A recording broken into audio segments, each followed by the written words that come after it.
प्रिय साथियों, मैं सुधीर कुमार त्यागी, मंडल कार्मिक अधिकारी, मुरादाबाद मंडल, उत्तर रेलवे। आज आपके सम्मुख एमएससीपी स्कीम के अंतर्गत आने वाली सुविधाओं के संबंध में मुख्य बिंदुओं पर चर्चा करूंगा। एमएससीपी स्कीम के अंतर्गत आने वाली सुविधाएं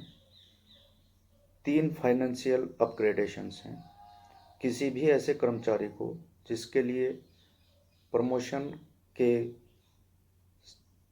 ऐसे चांसेस ना हो कि वह कम से कम अपने सेवा काल में 3 प्रमोशन पा सके, तो उसके लिए यह आवश्यक है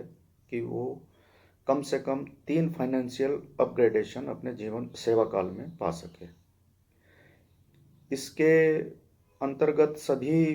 जो मुख्य बिंदु हैं उनको रेलवे बोर्ड द्वारा RB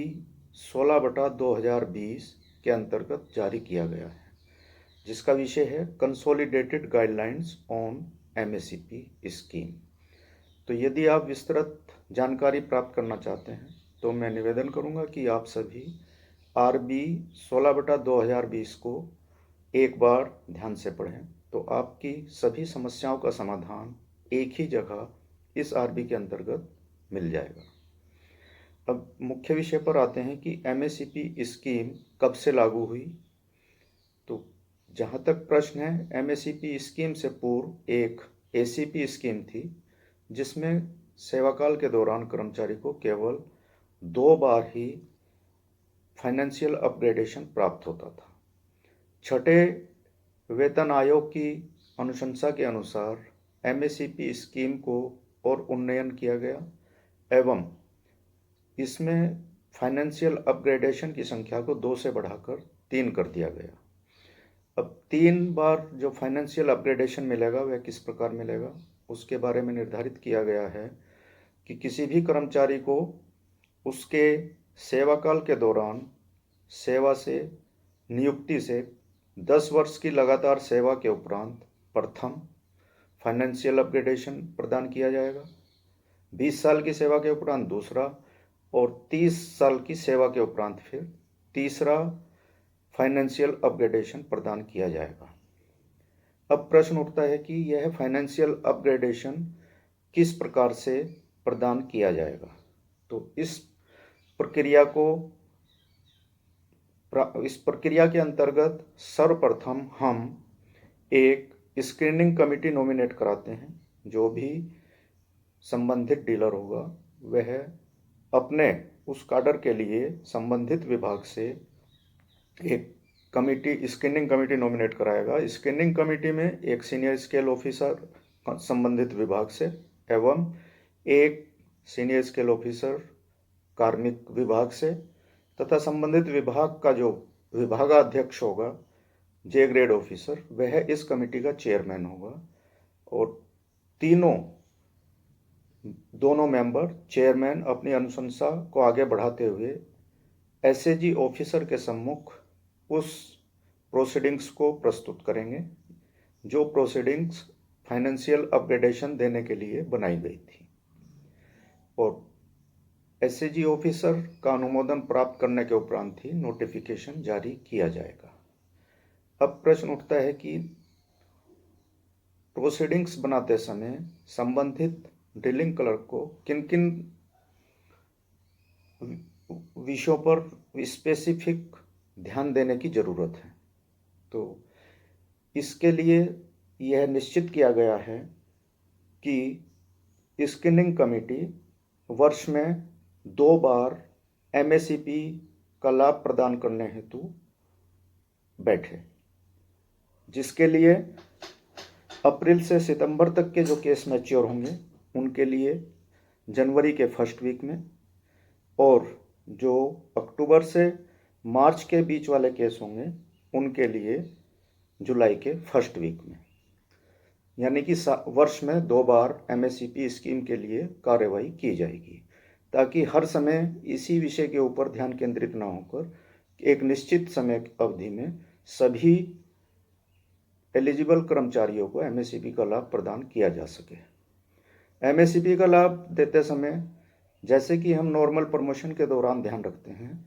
उसका डीआर क्लियरेंस होना चाहिए,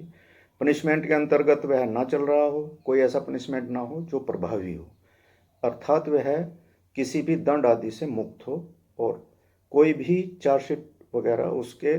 विरुद्ध ना चल रही हो। यह प्रोसीडिंग बनाते समय ध्यान रखना होगा। दूसरा मुख्य बिंदु कि किसी भी काडर में जितने भी उस 6 माह के दौरान मैच्योर केस होंगे, संबंधित डीलिंग क्लर्क ऐसे सभी कर्मचारियों की एक सूची बनाएंगे और सूची बनाने के उपरांत प्रोसीडिंग्स बनाएंगे। प्रोसीडिंग्स में उसका जो अपार होता है कर्मचारी का पिछले 3 वर्ष का, जिस डेट में भी उसको वह एमएससीपी का लाभ ड्यू होगा उससे पिछले 3 वर्ष का अपार होना चाहिए। अपार की कंडीशन यह है कि उसकी अपार कम से कम वेरी गुड बेंचमार्क हो, जो कि अब 25/7/16 से वेरी गुड कर दिया गया है। 25/7/16 से पूर्व का यदि कोई केस होगा तो उसमें बेंचमार्क गुड रहेगा। ऐसे कर्मचारी जिनका बेंचमार्क गुड है और 25/7/16 से पूर्व के हैं, वे सक्षम अधिकारी के समक्ष अपना आवेदन दे करके अपने गुड ग्रेड को अपग्रेडेशन के लिए निवेदन कर सकते हैं। और यदि सक्षम अधिकारी गुड ग्रेड को वेरी गुड में अपग्रेड कर देते हैं तो वह भी एमएससीपी का लाभ प्राप्त करने का पात्र होगा, अन्यथा नहीं। परंतु 25/7/16 के बाद किसी भी ऐसे कर्मचारी को जिसका बेंचमार्क अपार के अंतर्गत वेरी गुड से कम होगा, वह इस स्कीम का पात्र नहीं रहेगा। तो इस प्रोसीडिंग्स बनाते समय संबंधित डीलिंग क्लर्क को एक चार्ट बनाना चाहिए जिसमें उसके अपार का ग्रेडिंग हो, डीआर विजिलेंस क्लियरेंस हो और अपार ग्रेडिंग के साथ ही उसकी अपार भी संलग्न हो, ताकि स्क्रीनिंग कमेटी से संबंधित कोई भी मेंबर, चेयरमैन या अप्रूविंग अथॉरिटी यदि उसका अवलोकन करना चाहें तो वह बिना समय गंवाए हुए उसको अवलोकन कर सके, फाइल वापस ना करना पड़े। तो साथ में ही फाइल के उसको हमको लगाना चाहिए। तो ये बात हो गई उसकी प्रोसीडिंग्स की कि प्रोसीडिंग्स कैसे बनेंगी, कौन स्क्रीनिंग कमेटी के मेंबर होंगे, कौन अप्रूविंग अथॉरिटी होंगे। इसके उपरांत अब प्रश्न आता है कि नोटिफिकेशन जारी करने के उपरांत उनको फिक्सेशन कैसे किया जाएगा। तो फिक्सेशन के संबंध में उल्लेख किया जाता है कि पे फिक्सेशन करते समय किसी भी ऐसे कर्मचारी को जिसका नाम नोटिफिकेशन के अंतर्गत जारी किया गया है, यह अनुमति प्रदान की जाती है कि वह 1 माह के अंदर अपना ऑप्शन प्रस्तुत कर सके कि वह विद इमीडिएट इफेक्ट से अपना फिक्सेशन चाहता है या फिर अपना डेट ऑफ इंक्रीमेंट यानी कि जनवरी या जुलाई से चाहता है। तो जो भी कर्मचारी के लिए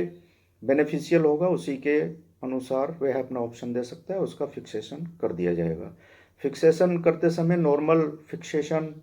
पैरा 13 ऑफ CCS रिवाइज्ड पे रूल्स 2016 के अंतर्गत किया जाएगा। और यह ध्यान रखा जाएगा कि पे फिक्सेशन के उपरांत यदि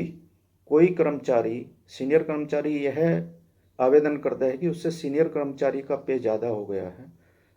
तो उसको किसी प्रकार से कोई बेनिफिट दे नहीं होगा, क्योंकि एमएससीपी के अंतर्गत दिया गया बेनिफिट वह उस कर्मचारी के अपने केवल उस कुछ वित्तीय उन्नयन तक ही सीमित है, न कि किसी अन्य लाभ के लिए। केवल कुछ ऐसे लाभ हैं जैसे HBA, हाउस बिल्डिंग एडवांस आदि, जिनमें वह अपना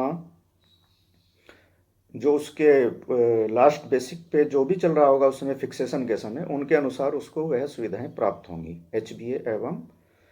एकोमोडेशन अलॉटमेंट आदि की। इसके अतिरिक्त यदि किसी कर्मचारी को, जूनियर कर्मचारी को 1/1/16 के उपरांत एमएससीपी का लाभ दिया गया है और किसी कारणवश पे फिक्सेशन मैट्रिक्स को देखते हुए उसकी पे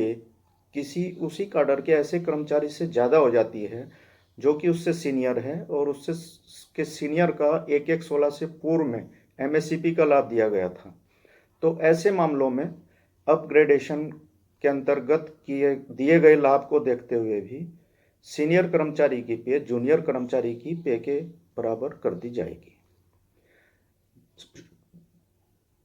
पे फिक्सेशन अपग्रेडेशन करते समय, स्टेपिंग अप करते समय यह ध्यान रखना होगा कि वो दोनों कर्मचारी जो स्टेपिंग अप की कंडीशंस हैं उनको पूरा करते हैं, अर्थात सिमिलर आइडेंटिकल काडर से हों, एक ही सीनियरिटी यूनिट के हों और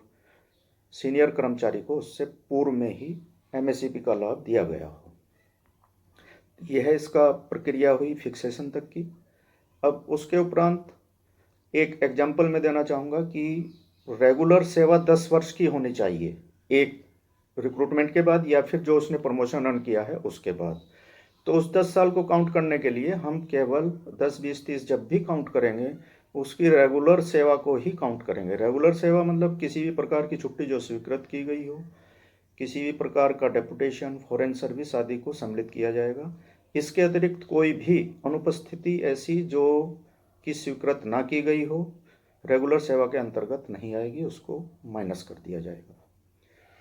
कैजुअल कर्मचारियों के संबंध में उसका टेम्परेरी स्टेटस से लगाकर स्क्रीनिंग तक का जो पीरियड होता है उसमें से उसको आधे का लाभ दिया जाएगा और सब्सटीट्यूट के मामले में पूरा लाभ दिया जाएगा। तो यह है इसकी लगातार सेवा का आकलन करने का तरीका है, क्योंकि यहाँ पर देखने में आया कि कुछ लोग लगातार सेवा को आकलित करते हुए